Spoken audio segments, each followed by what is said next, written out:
Boa noite. O Ministério Público denunciou hoje 12 pessoas pela morte da adolescente Gabriela Nishimura, de 14 anos, no dia 24 de fevereiro. Ela caiu de uma altura de 30 metros do brinquedo conhecido como elevador no Parque Hopi Hari, em Vinhedo.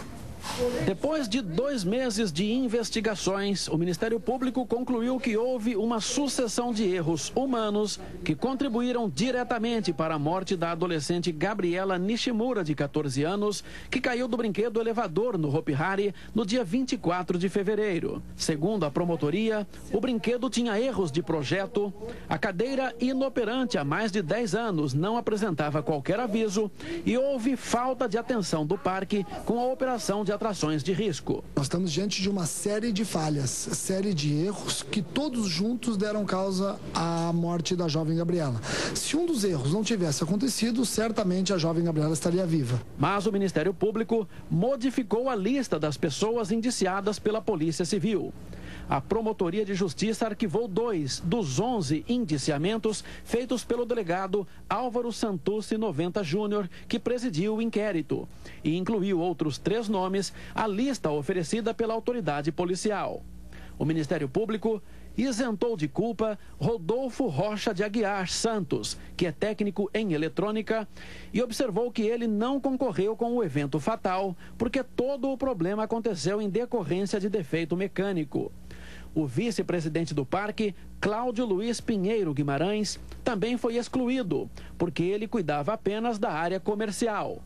Mas o presidente do Hopi Hari, Armando Pereira Filho, foi mantido na lista de indiciados, porque ele acumulava a função de gerente geral de operações e, portanto, deveria ter tomado providências. Os promotores incluíram como culpados pela morte da adolescente a operadora Amanda Cristina Amador, que estava na cabine no dia do acidente, e os gerentes de manutenção Flávio da Silva e Fábio Ferreira, que tiveram oportunidade de evitar o funcionamento da cadeira quebrada. Outros 8 funcionários do parque indiciados pela polícia permanecem na denúncia do Ministério Público. São eles os atendentes de operação Vitor Igor de Oliveira, Marcos Tomás Leal e Edson da Silva, o supervisor de operações Lucas Martins Figueiredo, os técnicos de manutenção Juliano Ambrósio e Adriano César de Souza, o mecânico sênior Luiz Carlos Pereira de Souza e o gerente-geral de manutenção e projetos Stefan Fridolin Banhauser. Os 12 réus do processo foram denunciados formalmente hoje pelo Ministério Público por homicídio culposo. A Promotoria de Justiça entendeu que cada um, a seu modo, contribuiu com manifesta negligência para a morte da garota Gabriela. O MP também concluiu que houve a não observância das regras operacionais e este agravante provoca o aumento das penas em 1/3. Do ponto de vista do Ministério Público, cada um dos denunciados, do seu modo, não observou regras técnicas inerentes ao exercício da profissão. Essa é uma falha que merece uma sanção maior, razão pela qual nós colocamos a causa de aumento de pena do parágrafo 4º do artigo 121. O Ministério Público também concluiu que o brinquedo elevador tinha falha de projeto, desde a sua inauguração em 99. O aparelho foi tematizado por uma base de ferro que imita a Torre Eiffel, mas a estrutura metálica foi projetada para operar um elevador quadrado com 4 seções de cadeiras em cada um dos 4 lados. Mas dias antes da inauguração do parque, a empresa decidiu construir um elevador na forma pentagonal, com 5 faces, aumentando a capacidade de 16 para 20 lugares. Como a estrutura não se encaixava, uma cadeira foi desativada, porque havia o risco do visitante bater a perna na base da torre. Foi justamente o assento 4 da seção 3, onde Gabriela Nishimura sentou no dia da tragédia. Nós estamos falando de erro desde a implantação da atração, que acabou desrespeitando um projeto acabou sendo implantada em desacordo com o projeto de tematização.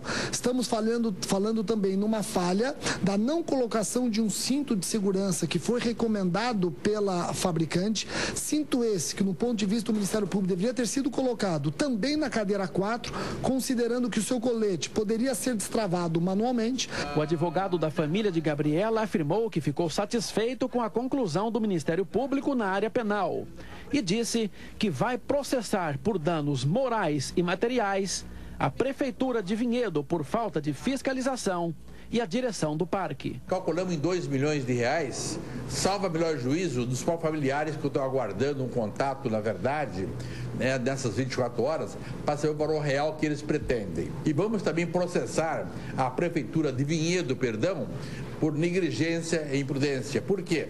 A Prefeitura, isso no campo civil, deixar bem claro, a Prefeitura tinha a obrigação de fiscalizar o parque, uma vez que a Prefeitura concedeu o alvará.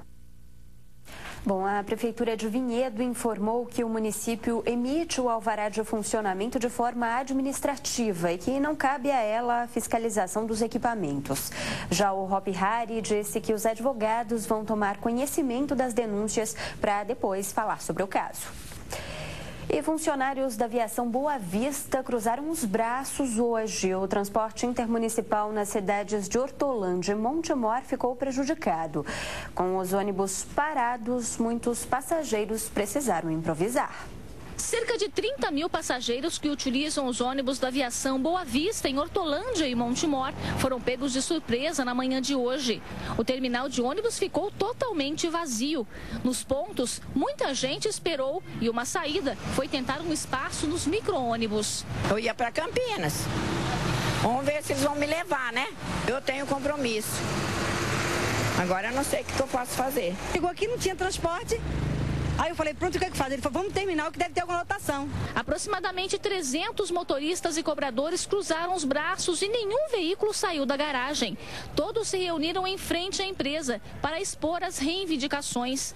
Eles pedem o fim do assédio moral e perseguição aos funcionários, praticados por um encarregado de tráfego e um auxiliar. Perseguição no trabalho, né? Arrogância, falta de compreensão com as pessoas. Quando você pede dia... Chega uma horinha atrasado, os caras não deixam você trabalhar em outra escala, dependendo da pessoa eles perseguem, favorecem uns e outros não, esse tipo de coisa. Seu Sebastião já passou por várias situações dentro da empresa e levou algumas advertências que, segundo ele, foram sem justificativa. Você vai conversar com ele? Eu não posso. E tudo dele é gancho. Desconto meu salário, eu acabei pegando R$250 de pagamento. De acordo com os funcionários, se o trabalhador tiver uma falta no mês, ele perde o direito de receber a cesta básica e muitos dependem desse benefício. Ele não respeita ninguém, não tem dignidade com ninguém. Não é preciso demitir os caras não, manda ele para outra cidade, para outra empresa deles. Nós não queremos demissão de ninguém não. Isso não é coisa minha, é de todo mundo. Segundo a assessoria de imprensa da aviação Boa Vista, não foi constatado nenhum ato de assédio moral por parte dos dois funcionários. E por isso eles não serão remanejados e nem demitidos pela empresa. Um racha entre chapas do Sindicato dos Motoristas e Cobradores de Ônibus de Campinas gerou confusão hoje à tarde no Terminal Central. Os dois grupos disputam a representatividade da categoria. Uma assembleia que poderia trazer a definição acabou em bate-boca. O desentendimento entre as duas alas sindicais fechou o terminal central por 20 minutos. Agentes da INDEC chegaram a bloquear o acesso por medida de segurança. Mais de 100 cobradores e motoristas que apoiam a Chapa 2, de oposição à atual direção do Sindicato dos Condutores, saíram em passeata pelas ruas da cidade para protestar. O grupo alega que foi impedido à força de realizar a assembleia com a categoria. Para a Justiça reconhecer essa representatividade, o Ministério do Trabalho e Emprego, precisaria ser realizado a assembleia que estava marcada hoje. E o sindicato anterior, o atual, eles não permitiram, através de seguranças, bate-paus, a não realização dessa assembleia, invadindo o local que foi alugado por nós, com um contrato para realizar a assembleia. O presidente do Sindicato dos Motoristas e Cobradores de Ônibus de Campinas, Matusalém de Lima, negou que tenha impedido a realização da Assembleia e diz que foi até o local para acompanhar a movimentação do novo sindicato, que ele considera irregular. Disse ainda que é contra o racha na categoria. No próximo bloco, funcionários do Centro de Controle de Zoonoses de Campinas paralisam as atividades por problemas de infraestrutura.